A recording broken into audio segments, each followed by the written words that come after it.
Robinhood trading exposed. Steal from the poor and give to the ultra rich. Tragedy struck fast. On a Sunday earlier this June, a young college student jumped into an oncoming train. The question he left in his suicide note wasn't tied to any sort of extremist ideology. Instead, he simply asked, how was a 20-year-old with no income able to get assigned almost $1 million worth of leverage? The answer? Robinhood. It was touted as the trading platform set to level the playing field between the Wall Street one percenters and the rest of the world, all thanks to its ease of access and non-existent fees. Robinhood has quickly become the go-to trading platform for a generation of new investors, speculators, and get-rich-quick fans. In the wake of the COVID-19 outbreak, millions affected by the quarantines and the economic downturn, and no sports betting, flocked to open new accounts. After spending 5 years getting to 10 million users, in the first quarter of 2020 alone, Robinhood picked up an additional 3 million new users. And this user base is exactly what it's meant to be: young, inexperienced investors looking to get their feet wet in the markets. The median age of Robinhood users is 30 years old, and half of them have no investing experience whatsoever. The average Robinhood account is worth about $2,000 versus the average E-Trade online account at about $69,000 on average, and when compared to Morgan Stanley at an average of $900,000 per account. Unfortunately, Robinhood's client base is exactly what it's intended to be, but they're accomplishing the exact opposite. Traditional brokerages and banking platforms often have extensive Know Your Client (KYC) guidelines in place. This ensures that they know what their customers can handle when it comes to investing. KYC guidelines help institutions understand what kind of investments are appropriate for their clients and the kind of market access they should be allowed. While Robinhood asks these same questions when you sign up for an account, it appears that it could merely be lip service. There's no verification or follow-up on their end. In other words, college students, unemployed, can all sign up for Robinhood accounts and get into option markets without really understanding what they're doing.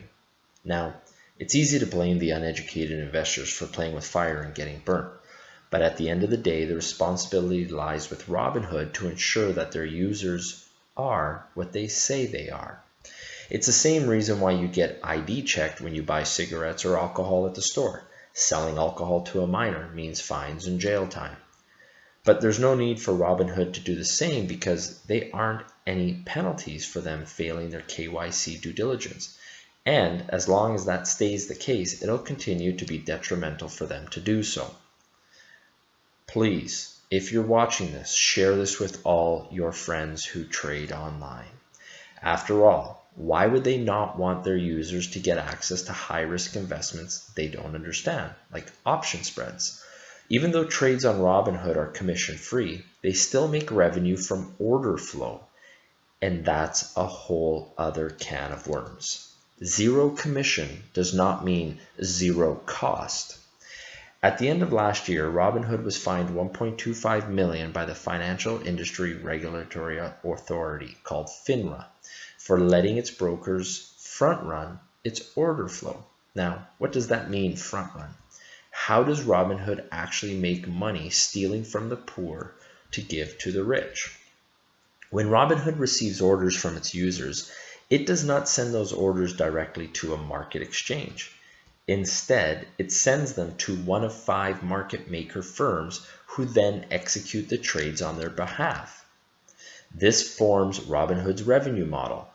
These market-making firms actually pay Robinhood for the privilege of executing their trades. Now, hold up a minute. Let's think about this. Why would a company pay to execute trades for someone? Obviously, there has to be something in it for them, or else they'd be getting paid instead.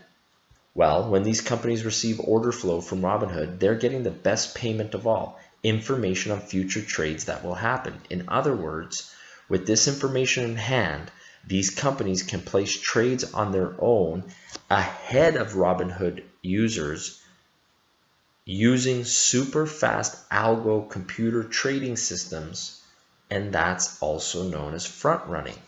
Now, Robinhood was fined for failing to ensure that its customer received the best prices for security orders. Though they didn't directly admit fault, let's look at the history of some of these brokers in question. Citadel Security receives over half of Robinhood's total order flow. It was fined $22 million by the SEC in 2017 for misleading their clients about how they priced trades.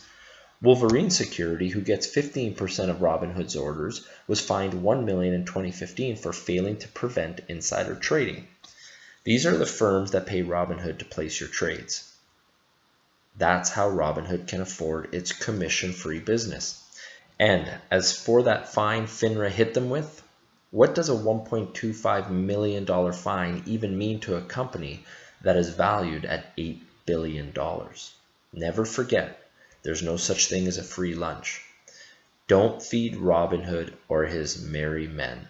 There's no denying that Robinhood has taken off spectacularly ever since the pandemic outbreak. However, don't make the mistake of tying the recent run-up in the markets to retail traders on the Robinhood platform like some have. To see how much impact Robinhood has on the overall markets, we can turn to look at the AUM, the assets under management behind the wheel of this machine. In total, Robinhood has an estimated $30 billion in assets under management across all its users. The U.S. equities market, in contrast, sees an average of $325 billion in dollar volume traded on its exchanges every day. Now, if Robinhood were somehow halted or shut down, it's unlikely that would cause a black swan type of event that would trigger a collapse in the markets. It's just too small a percentage. But more to the point, I doubt that'll happen anytime soon. FINRA basically slapped them on the wrist just last December. There are plenty of other trading platforms and brokerages out there that provide excellent market access and competitive fee structures. Still, there's no denying that Robinhood provides an easily accessible platform whose pricing is unmatched. If you trade with Robinhood, how do you protect yourself? So, if you already trade on Robinhood or don't have access to any other trade platforms, what can you do to minimize your risk? 2 ways. Don't place market orders. Place limit orders only. By placing limit orders, which only execute once the securities reach a specific price, the price you want to pay, you are removing Robinhood's broker's ability to front run you, i.e. give you a worse price. Never chase the stock. If you want more information about that, please go to my website and read about how to be an alligator. After all, they can't give you a worse price if you tell them exactly what price you want to pay. And really, as an alligator investor, you should never be placing market orders anyway. It's flat out stupid. Don't do it. Number 2, do your due diligence and make sure you understand each trade before you place it. This goes double for any trade that involves options or other derivatives. This brings us back to the young college student who committed suicide because he found himself $730,000 in debt on his Robinhood account. As it turns out, it's probable that he was never actually in that much debt. With the put spread the student was trading, he said he should have canceled out in his suicide note.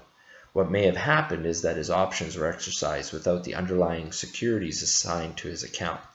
Option trades take 1 day to settle. In other words, our student might have seen the debit that resulted from the exercise of the puts he sold without seeing the actual stock in his holdings due to this delay. A user interface error on Robinhood's part, perhaps, but one that cost a young man's life. There's enough to worry about in the world right now without adding your investments into the mix. Stay educated and please stay safe.